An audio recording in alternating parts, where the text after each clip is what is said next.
Words with SM SC ST. నమస్తే మిత్రులారా, మనం వివిధ అచ్చులకు ఎస్ కలిపితే వచ్చే శబ్దం ఏమిటో నేర్చుకోబోతున్నాం.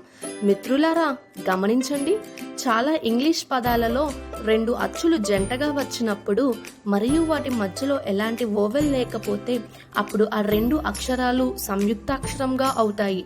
కాబట్టి ఎస్ టి యొక్క శబ్దం సా టా కాకుండా స్టా అవుతుంది. ఎస్ టి ఏ యొక్క శబ్దం అవుతుంది స్టా. ఎస్ టి ఈ యొక్క శబ్దం అవుతుంది స్టే. ఎస్ టి ఐ యొక్క శబ్దం అవుతుంది స్టీ. ఎస్ టి ఓ యొక్క శబ్దం అవుతుంది స్టా మరియు ఎస్ టి యు యొక్క శబ్దం అవుతుంది స్టా. పదండి ఇప్పుడు మనం ఎస్ అనే అచ్చు మరొక అచ్చుతో కలిసే కొన్ని పదాలు చూద్దాం.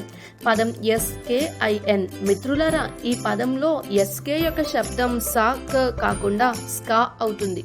కాబట్టి ఎస్కేఐ యొక్క శబ్దం అవుతుంది స్కీ మరియు ఎస్కేఐఎన్ యొక్క ఉచ్చారణ అవుతుంది స్కిన్. స్కిన్ అంటే చర్మం.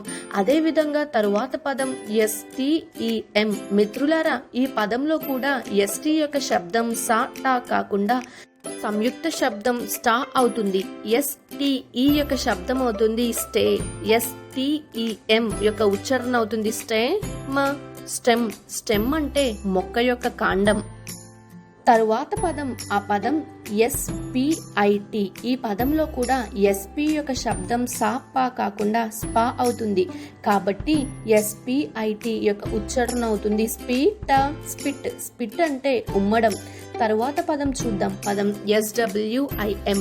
మిత్రులారా, ఈ పదంలో కూడా ఎస్డబ్ల్యూ యొక్క శబ్దం సా వా కాకుండా స్వా అవుతుంది. కాబట్టి ఎస్డబ్ల్యూఐఎం యొక్క ఉచ్చారణ అవుతుంది స్విమ్ అంటే ఈదడం. తరువాత పదం చూద్దాం. ఎస్సిఏఎం. మిత్రులారా, ఈ పదంలో కూడా ఎస్ మరియు సి మధ్య అచ్చు లేదు కాబట్టి ఇది సంయుక్త అక్షరం అవుతుంది. ఎస్సిఏఎం యొక్క ఉచ్చారణ అవుతుంది ఎస్సి స్కా, ఎస్సిఏ స్కా మరియు ఎస్సిఏఎం స్కామ్ అంటే దోపిడి. తరువాత పదం చూద్దాం. పదం ఎస్ఎంఏఎస్హెచ్. ఎస్ఎంఏ యొక్క శబ్దం అవుతుంది స్మా. ఎస్హెచ్ యొక్క శబ్దం అవుతుంది షా. కాబట్టి ఎస్ఎంఏఎస్హెచ్ యొక్క ఉచ్చారణ అవుతుంది స్మాష్ అంటే కొట్టడం.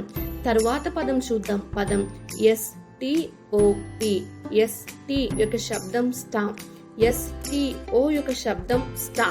కాబట్టి ఎస్టిఓపి యొక్క ఉచ్చారణ అవుతుంది